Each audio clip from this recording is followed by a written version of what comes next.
Hello everyone. So today we are going to start the part 2 of chapter 1, the living world. The part 2 is diversity in living world. So today we are going to deal with this topic. So we shall take an overview of this topic. सबसे पहले तो introduction of diversity, उसके बाद nomenclature की क्या ज़रूरत है या क्या आवश्यकता है उसके बारे में बात करेंगे, एंड आइडेंटिफिकेशन के बारे में.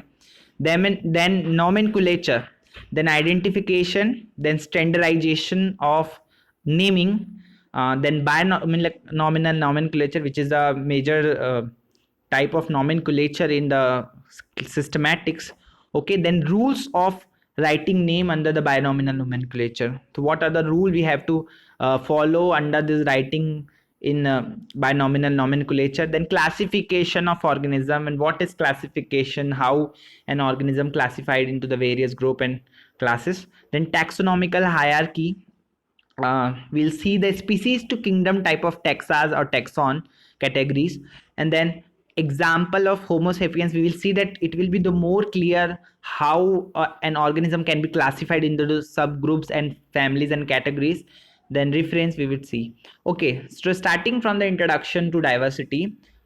डाइवर्सिटी का मतलब ही होता है inclusion of varieties. So we have, if we go out somewhere, if we see us around us, so there are so many organism present all around us. तो कुछ के तो हम नाम जानते भी हैं, कुछ ऐसे भी होते हैं जो हम नाम नहीं भी जानते. तो हमको बहुत सारे अलग अलग टाइप के ऑर्गेनिज्म देखने को मिलते हैं. इतनी बड़ी डाइवर्सिटी है. If you go to the forest, so there is huge huge amount of organism present all around us. तो वो ऑर्गेनिज्म की जो अलग अलग वेराइटीज होती है उसी को हम डाइवर्सिटी बोलते हैं. Okay, so large variety of organism around us, each different kind of plant, animal और organism represent as a species. तो जो भी हम ऑर्गेनिज्म देखते हैं जो अलग अलग टाइप के, हर एक अलग ऑर्गेनिज्म एक अलग स्पीशीज को शो करता है. ठीक है, there are 1.7 to 1.8, that is a range of millions of species are known and described. अभी तक के हमारे पास 1.7 से 1.8 मिलियन स्पीसीज कम से कम रिकॉग्नाइज और नेम्ड हो चुकी है, डिस्क्राइब्ड हो चुकी है. ओके, बट अभी भी there are a vast variety of organism that have been undescribed, unnamed, unidentified. So there is a huge work to do for the scientists also, botanists also. There's a classification वाले जो जितने भी taxonomist है, systematic जो study करते हैं, उनके लिए बहुत सारा काम है अभी.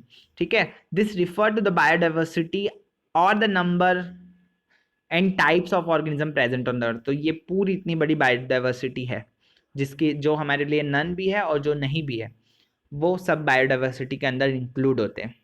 ओके, अब बात करते हैं कि why we need of nomenclature and identification. Why there is a need to nomenclature और आइडेंटिफिकेशन. तो ये ज़रूरी क्यों है? Just like same, we are 7 billion. Okay, 7 billion, I mean to say human being. So there is a huge variety और huge population. हर किसी का एक अपना नाम होता है और उस नाम से वो जाना जाता है पूरे वर्ल्ड में. वैसे ही हमको ऑर्गेनिज्म के भी नाम रखना बहुत ज़रूरी है ताकि वो उस नाम से जाना जाए. ठीक है, so animals and plants in their own area known by their local names. तो जो भी एनिमल और प्लांट होते हैं वो अपने एरिया पे अपने लोकल नेम से हम जानते हैं. हो सकता है कि प्लेस टू प्लेस उसका नाम अलग भी हो सकता है. Just for example, vernacular names, mango is called in different names in Indian languages. Different vernacular names of mango are as follow. तो यहाँ पे बहुत सारी कुछ 10 लैंग्वेज का यहाँ पे दिया हुआ है नाम, और कुछ मैं इसमें से पढ़ देता हूँ आपके लिए.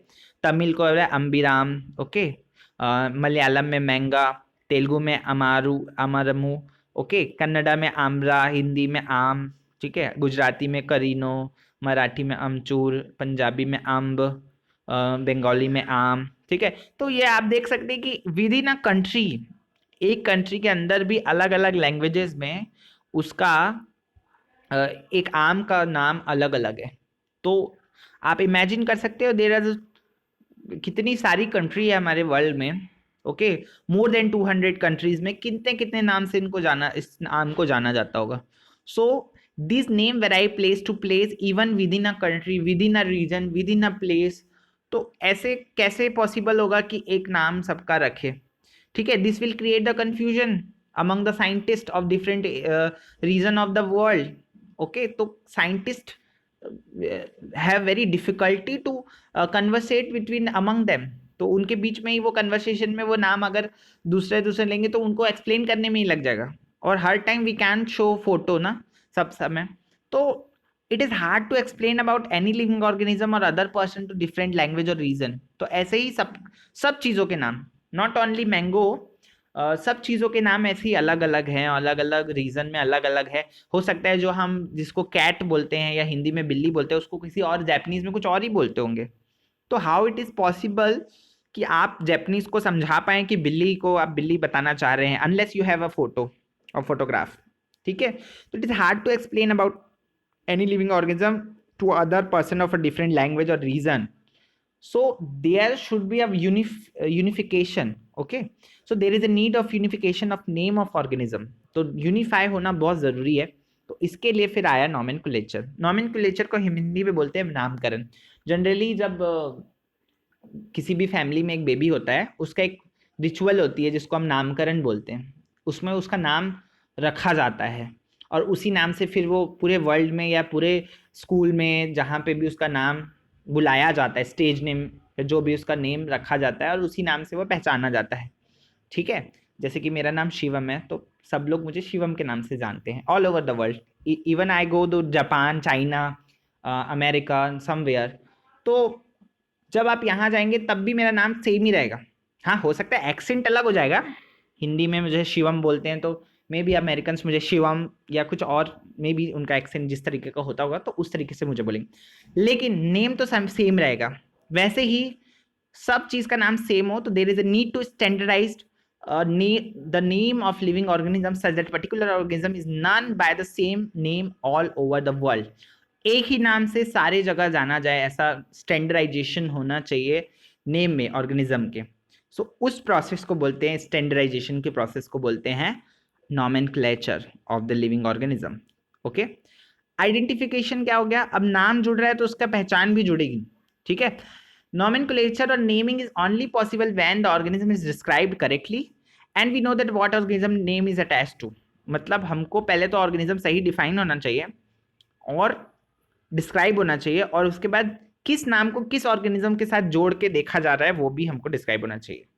ठीक है, यानी दूसरे दूसरे ऑर्गेनिज्म का एक ही नाम नहीं होना चाहिए, हर ऑर्गेनिज्म हर अलग स्पीशीज का पर्टिकुलर नेम होना चाहिए। ठीक है, और इसी प्रोसेस को हम बोलते हैं आइडेंटिफिकेशन। स्टैंडर्डाइजेशन कौन करता है, कैसे होता है, इसके हम बारे में देखते हैं। तो स्टैंडर्डाइजेशन ऑफ नेमिंग और नॉमेनक्लेचर इस तरीके से होता है to facilitate the study number of scientist establish the procedure to assign a scientific name to each known organism. तो स्टडी को बेहतर बनाने के लिए बहुत सारे साइंटिस्ट ने कई सारे प्रोसीजर अपनाए हैं, स्थापित किए हैं, जो साइंटिफिक नेम देते हैं हर एक ऑर्गेनिज्म को, और ये जो है पूरे biologist all over the world accept होता है। प्लांट्स के लिए एक संस्था बनाई है जिसका नाम है international code of botanical nomenclature, that is ICBN। Okay, ये जो international code of botanical nomenclature है ये फॉर द प्लांट्स है, और ICZN जो है international code of zoological nomenclature, ये है एनिमल्स के लिए। तो ये दो संस्था काम करती है स्टैंडर्डाइजेशन ऑफ नेमिंग के लिए। तो इसके भी कुछ रूल्स होते हैं नेम रखने के, बहुत सारे अलग अलग। Will further discuss about this all की उसके रूल्स क्या होते हैं। ठीक है, कैसे नाम रखा जाता है और कैसे एक्सेप्ट होता है और कैसे वो पूरे जगह यूनिफाइड तरीके से पूरे ऑल ओवर द वर्ल्ड वो सेम चलता है। ठीक है, देन एक सिस्टम आया जिसको बायनॉमियल नॉमेनक्लेचर सिस्टम बोलते हैं। ये एक वेल एक्सेप्टेड नॉमेनक्लेचर सिस्टम है। इसको अगर हम वर्ड को डायसेक्ट करें तो बाय मतलब होता है टू, नॉमियल मतलब होता है नेम, और nomenclature that is system of naming. ये सिस्टम सबसे पहले डिस्क्राइब किया था एक साइंटिस्ट ने जिनको फादर ऑफ क्लासिफिकेशन भी बोलते हैं, उनका नाम था कैरोलस लीनियस। इस सिस्टम में हर ऑर्गेनिज्म का दो नाम होता है। जो पहला नाम होता है वो उसकी जेनरिक नेम होता है, सेकंड नेम होता है जो उसका स्पेसिफिक एपिथेट का नेम होता है। Just like your name, first name is your surname, first name is your name actually, and second name is your surname, ठीक है, उस तरीके से चलता है, इसमें भी वैसे ही होता है। यही प्रैक्टिस होता है पूरे biologist all over the world में, और एक कन्वीनियंट फॉर्म है नॉमेनक्लेचर के, कि दो नाम होता है तो it will be more unicity, मतलब इसमें एक यूनिकनेस होगी। और एग्जाम्पल है जैसे कि मैंगो का मैंगीफेरा इंडिका बोलते हैं, दैट इज मैंगो, ठीक है। तो ये दो नाम, जो मैंगीफेरा है वो उसका जेनेरिक नेम है या जीनस का नाम है, इंडिका जो है वो स्पीसीज का नाम है, ठीक है, इंडियन स्पीशीज। नाउ रूल्स देखेंगे writing under this binomial nomenclature. तो फर्स्ट तो है कि ये जो नेम होते हैं सारे लैटिनाइज्ड नेमिंग होती है, यानी कि लैटिन ओरिजिन वाले वर्ड्स को ही ज़्यादा एक्सेप्ट किया जाता है, because Carolus Linnaeus was a Latin origin, and जो नेमिंग था वो लैटिनाइज्ड ओरिजिन में होना चाहिए, ये फर्स्ट है। दूसरा है कि फर्स्ट वर्ड जो होता है जीनस का और सेकेंड वर्ड जो होता है वो स्पेसिफिक एपिथेट का होता है, ठीक है। अगर इसको हैंड रिटन लिखा जाता है कहीं पे तो उसको सेपरेटली अंडरलाइन कर देना चाहिए, या फिर अगर प्रिंटेड लिखा जाता है यानी मशीन से प्रिंट किया जाता है तो उसको इटैलिक्स में टाइप किया जाना चाहिए, प्रिंट किया जाना चाहिए। फोर्थ रूल ये कहता है कि फर्स्ट लेटर है जो जीनस का वो स्टार्ट होगा कैपिटल लेटर से, बाकी सारे जो स्पेसिफिक एपिथेट है और बाकी सब चीज़ें हैं वो स्मॉल लेटर से स्टार्ट होंगे, स्मॉल लेटर पे एंड होंगे। तो जैसे कि यहाँ पे लिखा हुआ है दो नेम, तो फर्स्ट वाला है हैंड रिटन, अगर आप लिखते हैं तो कुछ इस तरीके का आपको लिखना पड़ेगा पैंथेरा लियो, और अगर आप टाइपिक फॉर्म में लिखते हैं तो इस तरीके का आपको लिखना पड़ेगा पैंथेरा लियो। इसमें इटैलिक्स है, ठीक है, इसमें इटैलिक्स नहीं है तो अंडरलाइंड है। अब ये पैंथेरा लियो क्या है मैं आपको बता देना चाहता हूँ। पैंथेरा लियो जो है वो लॉयन का साइंटिफिक नेम है, पैंथेरा लियो। और लॉयन को हम शायद इधर पे लॉयन के नाम से जानते हैं, लेकिन बाकी अलग कंट्री में अलग अलग नाम से बोलते होंगे, but Panthera leo is universal to all the countries. it means Panthera leo is a Panthera leo for all the countries, not anything else, okay। now classification की अब बात कर रहे हैं हम, तो क्लासिफिकेशन क्या है, एक साइंटिफिक ऑर्डरिंग है ऑर्गेनिज्म को, जैसे बैक्टीरिया, प्रोटिस्ट, फंजाई, प्लांट और एनिमल को एक हायरकियल सीरीज ऑफ ग्रुप में उनके मॉर्फोलॉजिकल यानी बाहरी कैरेक्टर्स को देखे, इवोल्यूशनरी एंड अदर रिलेशनशिप के हिसाब से उनको जमाने के, ठीक है। क्योंकि ये इतने सारे, इतनी बड़ी हमारे पास डाइवर्सिटी है, सब ऑर्गेनिज्म को पढ़ना और स्टडी करना ये नियरली इम्पॉसिबल है। तो अगर उनको हम कैटेगराइज कर दें तो वो पॉसिबल हो जाएगा। अब मैं आपको एक बहुत डेली लाइफ, रियल लाइफ का एग्जांपल देता हूँ। आप किसी भी शॉपिंग मार्ट जाते हैं, वहाँ से आपको ढेरों सामान आप खरीदते हैं, मतलब बहुत सारे बल्क में आप, उसमें आप राशन भी लेते हैं, ग्रॉसरी भी लेते हैं, वॉशिंग चीज़ें लेते हैं, वॉशिंग इक्विपमेंट्स लेते हैं, क्लीनिंग सब्सटेंस लेते हैं, मेकअप का कुछ लेते हैं, इवन स्पाइसेस लेते हैं, इवन आप बहुत सारी अलग अलग चीज़ें आप खरीदते हैं। तो घर में लाने के बाद आप उस हर एक पर्टिकुलर चीज़ की जगह डिसाइड करते हैं। जैसे कि अगर आपका वॉशिंग पाउडर है, it means it should be there in the wash area और इन द बाथरूम, ओके। आप जो ऑयल लाते हैं एडिबल ऑयल, तो you should be place in that kitchen, ठीक है। आप कोई मेकअप का सामान लगते हैं तो it should be in your dressing room और बेडरूम। तो कुछ ना कुछ आपकी जो चीज़ें हैं आप मन में सेट करके और उसको पर्टिकुलर यूज़ के हिसाब से उस जगह पे उसको कैटेगराइज कर देते हैं। सेम वैसे ही ऑर्गेनिज्म को भी क्लासीफाई किया जाता है कि उनके कैरेक्टर्स के हिसाब से, उनकी मॉर्फोलॉजिकल की क्या बोल सकते हैं, उनको रिलेशनशिप के हिसाब से उनको अलग अलग जगह पे वो करना पॉसिबल करना, डिवाइस कर देना, ताकि उनको स्टडी करना पॉसिबल हो जाए। For example we easily recognise the group of such plant और एनिमल और डॉग्स और कैट और इंसेक्ट। तो हम इजिली ऑर्गेनाइज कर सकते हैं कि प्लांट्स क्या है, एनिमल्स क्या है, डॉग्स को एक ग्रुप में, कैट्स को अलग ग्रुप में, इंसेक्ट को अलग ग्रुप में आप रख सकते हैं। तो उसके लिए कुछ अभी आगे आप डोमेन्स पढ़ेंगे। अब आता है टेक्सोनॉमिकल हायरार्की। हायरार्की क्या होता है कि कैसे ऑर्डर में आप उसको पहले आप रखते हैं किंगडम। डोमेन्स जो है वो आपका किंगडम है। किंगडम मतलब या वो प्लांट है कि क्या वो एनिमल है, क्या वो यूनिसेल्युलर ऑर्गेनिज्म है, क्या वो फंगस है, इस तरीके से आप उसको रखिए, क्या वो बैक्टीरिया है। फाइलम, फाइलम आते हैं तो अब अलग अलग फाइलम आ जाते हैं। आपने शायद पिछली क्लासेस में पढ़ा होगा Chordata, non Chordata, Echinodermata, arthropoda, Mollusca, ये सब फाइलम आ जाता है, जिसमें आप कैरेक्टर्स के हिसाब से अलग करते हैं।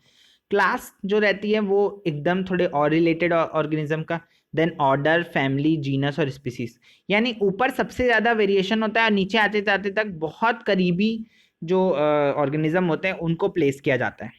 ठीक है, यही आपकी होती है टैक्सोनॉमिकल हायरार्की।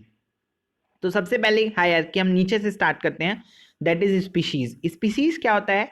ग्रुप और actually potentially inbreeding population that are reproductively isolated from the such other groups. Other groups मतलब दूसरे वाले ग्रुप से अलग होना वो रिप्रोडक्टिवली। जैसे यहाँ पे एग्जांपल आप देख सकते हैं, मैं एक आपको इस फोटोग्राफ के थ्रू कुछ एक्सप्लेन करना चाहूँगा। जैसे कि ये आपको दो अलग फ्रॉग दिख रहे हैं, तो ये स्पीशीज ए है टोट की, ठीक है, ये स्पीशीज बी है टोट की। इन दोनों आपस में प्रोड्यूस हो सकते हैं और अपने जैसा स्पीशीज बर्थ दे सकते हैं, ठीक है, रिप्रोड्यूस होके ऐसा बर्थ दे सकते हैं। लेकिन अगर बाद में इन दोनों अलग अलग स्पीशीज के टोड आपस में अगर रिप्रोड्यूस होते हैं तो उनका जो हाइब्रिड होता है, दो अलग स्पीशीज का जो हाइब्रिड होता है वो फर्टाइल नहीं होता कभी भी। मतलब वो अगर पहली बात तो वो होता ही नहीं है, और अगर हो भी जाता है तो वो इनफर्टाइल होता है, आगे उसकी जनरेशन नहीं आती है। तो इस तरीके से दो अलग स्पीशीज हो जाती है, ठीक है। तो ये होता है स्पीशीज। स्पीशीज का अपना एक अलग ही आइसोलेशन वो होता है, मतलब एक ओरिएंटेशन होता है। नेक्स्ट देखेंगे जीनस। जीनस जैसे कि इस फोटो में आपको दिख रहा है सारी काऊ ही है, लेकिन अलग अलग स्पीशीज की हैं, बट इनका जीनस सेम है। जीनस जो होता है वो एक ग्रुप होता है रिलेटेड स्पीशीज का, जो ज़्यादा कैरेक्टर उनके कॉमन होते हैं comparison to species of other genera. We can also say that genera are the aggregation of closely related species. तो ये सारी क्लोजली रिलेटेड स्पीशीज के एनिमल्स है, इसीलिए वो उनको एक जेनेरा में रखा हुआ है। जैसे कि यहाँ एक और एग्जांपल दिया हुआ है, पोटैटो और ब्रिंजल, ये दो अलग स्पीशीज है लेकिन उनका जो एक ही जेनरा है that is Solanum generous genus. Okay, Solanum दोनों एक ही जीनस से बिलोंग करते हैं, ठीक है। ये नाउ आगे बढ़ते हैं। फैमिली। फैमिली क्या होता है? Family is a group of related genera, मतलब और जेनरा को पास पास अगर जेनरा होते हैं तो वो जेनरा के अगर मिलते हैं तो उनको हम फैमिली बोलते हैं। जीनस जैसे कि यहाँ पे दिया Felis of cats and genus Panthera of lion and tiger leopard are place in the same family. मतलब कैट को और टाइगर को एक ही फैमिली फिलिएडी में रखा हुआ है, ठीक है। तो all this animal have the retractile claws. तो अब यहाँ पे देखो फैमिली दोनों की सेम है, चाहे वो टाइगर हो चाहे वो कैट हो, दोनों की फैमिली कैट फैमिली सेम है, फेलिएडी, ठीक है। लेकिन बाद में वो डिवीजन हो गया है और अलग हो गए, ठीक है। तो इवोल्यूशनरी रिलेशनशिप के हिसाब से भी उनको एक ग्रुप में रखते हैं। नाउ आता है ऑर्डर। ऑर्डर क्या होता है? एक ग्रुप ऑफ रिलेटेड फैमिलीज का होता है। जैसे फैमिली फिलिएडी है कैट्स की और फैमिली कैनिएडी है डॉग्स की, वो दोनों को एक ही ऑर्डर दैट इज कार्निवोरा में रखा हुआ है। अब वो कार्निवोरा में क्यों रखा हुआ है? दैट इज कि कैट और डॉग दोनों के जो कैनाइन होते हैं, कैनाइन आप समझते हैं, जो ऐसे वाले जो तीत होते हैं ना, ये लंबे वाले जो तीत, उसको बोलते हैं कैनाइन। तो लार्ज कैनाइन होने की वजह से और फ्लैश ईटर होने की वजह से उनको एक ही ऑर्डर में रखा हुआ है, ठीक है, कैट एंड डॉग को। उसके बाद होती है क्लास। क्लास क्या होता है? अ क्लास एक is a group of related orders, ठीक है।